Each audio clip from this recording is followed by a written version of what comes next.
Hey Brian, yeah, I read your comment on YouTube about this mount, and I just got it in today, and yeah, it is. It's actually kind of loose on the camera itself. I didn't know that. I didn't do any research when I bought it. I just off of visuals because it had the back stopper, or it had a stopper on this end and this end. I assumed it was going to be tight, tight fit, like this mount here. I have this one on my helmet camera. I never have any shaking on it.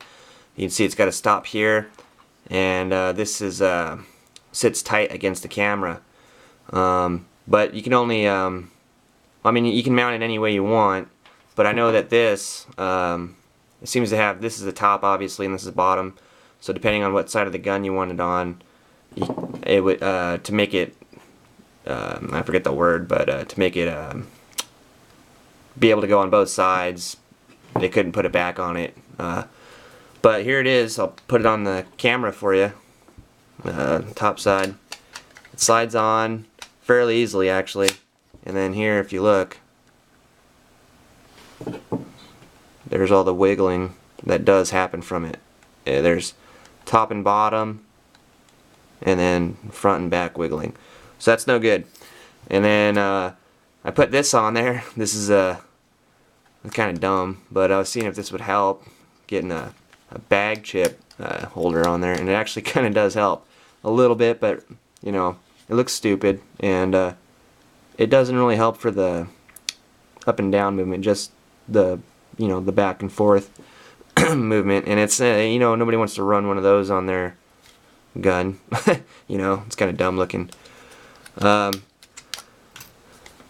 put a rubber band on it. That kind of helped out a lot, but it really kind of does suck, like you were saying. This one, I'll show you, it goes on. It actually goes on pretty hard. I have to grip the camera in my hand and to like that to get it, and it's on there. There's no wiggle room, and you can see right here that this is even flexing.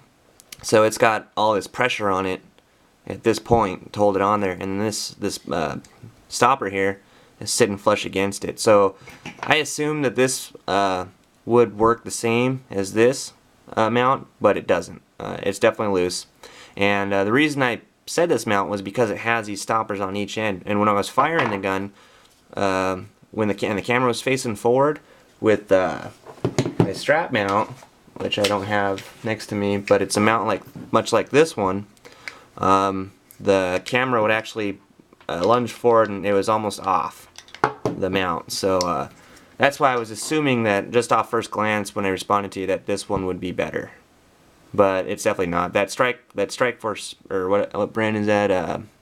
Strike Mark mount. That one definitely would be a better. They'd have to, if they start going back into business again, would have to come up with a better picatinny mount, or however you pronounce it. Anyway, just wanted to let you know what I thought from the one I got, and you were right. It kind of sucks. All right, have a good day, man.